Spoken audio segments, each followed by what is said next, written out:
Apparemment, il descend. Ouais, apparemment, il descend bien aussi. C'est intéressant, ouais, ce petit groupe qui a pris les devants. Oui, parce que finalement, on n'a pas beaucoup de coureurs derrière. Voilà justement le groupe de poursuivants, même s'il s'est renforcé avec le retour de quelques équipiers, notamment les équipiers pour ont déjà fait un travail avant, c'est ça, c'est dur de mener la chasse à nouveau. D'ailleurs, on a vu un coureur qui est sorti large de la Jumbo-Visma, qui passait son relais ou qui s'écartait tout simplement pour... Non, c'est bon, il est revenu. 15 secondes, c'est pas énorme quand même.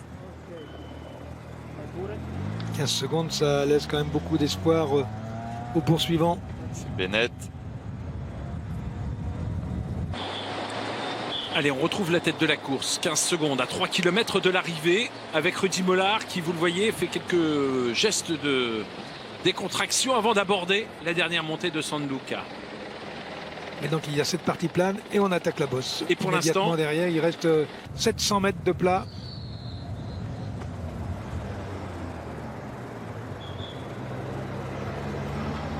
Allez, je vous le vends toujours pour 15 secondes.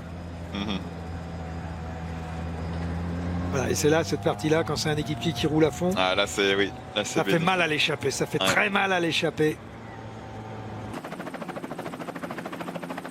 Surtout si l'échappée se rattaque. Oui. Et c'est Ulissi qui est ressorti. Brambilla qui est ressorti. Allez, passage sous l'arche, virage à gauche et c'est parti pour la dernière montée.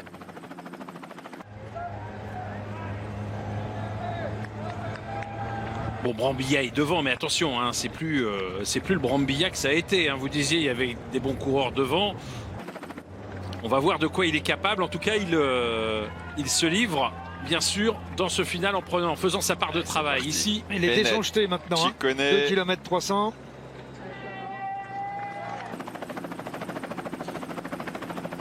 Ça s'est regroupé à l'avant. Oui, Ulissi qui attaque.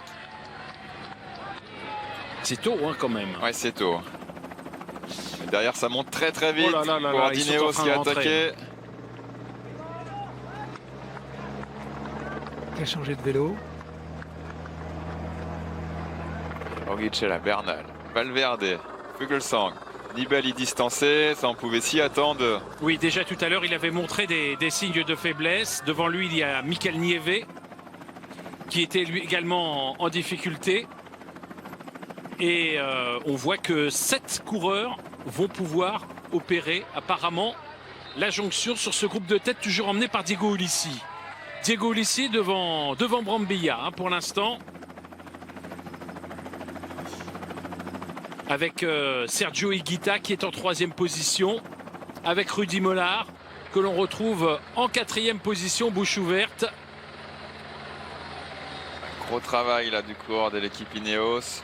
Et Esteban Chavez, hein, qui ferme la marche dans ce groupe de tête, mais sur le point de se faire reprendre maintenant par le peloton.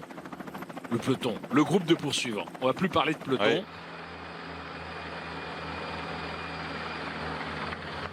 Chavez, il est encore capable de faire Regardez, le saut, oui. je pense. Il se retourne. Est-ce qu'il est capable d'attaquer, Chavez?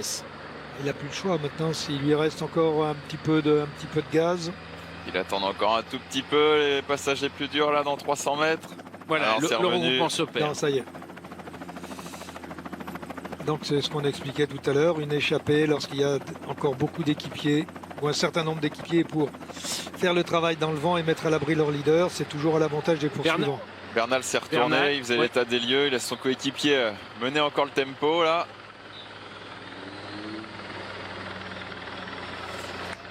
Bon, comment vous le sentez, Roglic là? Bah déjà, on s'aperçoit qu'il n'est plus que le seul représentant. Hein. Tout à l'heure, on avait dit que ses équipiers étaient rentrés. Ils ont fait le travail, ils se sont relevés. Tout repose sur lui maintenant. C'est Bouke-Mollema qui est là. Mollema qui est là, oui. Bouke-Mollema sur la droite. Oui. Et il s'est fait bien enfermer en plus. Allez, le coéquipier, c'est Diego Rosa, qui avait fait le travail. Oui, qui était sorti dans le premier passage. Ouais. Bernal. Sortie du coureur IF Education First Woods. Allez, Michael Woods à l'image. Qu'est-ce qu'il a pris? Il y a quelques mètres d'avance. Derrière, Roglic n'est pas en mesure de suivre, mais c'est lui qui a réagi. Ah oui, il fait Roglic réagit il toujours au revient. train. Il sort jamais véritablement Franchement, Valverde me semble quand même assez facile, enfin, ou tout du moins peut-être pas facile, mais pour l'instant il gère bien. Pour Chavez, c'est fini. Oui, pour Rudy Ciccone Mollard aussi. aussi. Allez, Roglic. Attaque de plaquage. Roglic. Bernal s'écarte. Bernal Bernal ne peut pas. Alors on a donc Higuita pour y l'instant, va. Valverde ne peut pas non plus. et on a deux hommes qui sont en train de se détacher avec Woods et Roglic. Il y a la rupture aussi. Et ça y est, Roglic est parti. Higuita essaye d'attaquer derrière. Bokemelema ici au premier plan, mais parmi les coureurs en Roglic est parti. difficulté. Oui, Roglic est sorti. On est à 800 mètres de la ligne. Roglic qui tourne très bien les jambes dans ce final sur les portions difficiles de cette côte de San Il fait Luca. le jour. Je lui ai dit, il a une revanche à prendre avec le Lombardie. Et il s'annonce déjà comme un sérieux client. Évidemment, Primoz Roglic, le vainqueur de la Vuelta, eh bien, est en train de s'envoler vers la victoire parce que derrière les deux coureurs de la formation IF, Woods et Higuita ne sont pas en Ah, ils mesure. pourront pas. Ah non, c'est fini, là, ils peuvent pas revenir. Ou alors, vraiment que Roglic explose. Vu la façon dont il a attaqué, il n'y a pas de raison qu'il explose. Tout à l'heure, un téléspectateur nous demandait si c'était bien ici qu'avait été disputé le prologue du Tour d'Italie. Eh bien, il y en a un qui s'en souvient évidemment. C'est Primoz Roglic puisqu'il s'était imposé ce jour-là. Et Non. il est en train, dans cette côte de San Luca, de conquérir un nouveau succès. Ah oui, Avec là, encore là. 600 mètres à couvrir. Oui, mais attendez, il est tonique, il est bien en ligne. Là, il n'y a pas de risque pour lui. Le problème est de savoir s'il va rouler aussi vite que dans le prologue du Tour d'Italie que dans ce dernier tour. Je vous Allez, laisse- encore je vous 500 laisserai mètres. comparer, Cyril. Je vous laisse Ah bah, fouiller dans vos il aurait archives. fallu prendre les chronos. Mais Je croyais que vous les aviez je gardés. pense qu'il y en a qui vont le faire. On retrouve les deux coureurs d'IF au 2e et 3e place. Valverde, 4e qui relance. Et 250 mètres à parcourir. Oui, alors rappelons que Roglic est redevenu le numéro 1 mondial devant Julien Alaphilippe. Je pense qu'il va creuser aujourd'hui son écart. Une saison assez exceptionnelle. hein. Et bien voilà l'arrivée de Primoz Roglic qui effectivement fait une très belle saison d'une manière générale. Il avait montré qu'il était capable de remporter de très belles courses par étapes.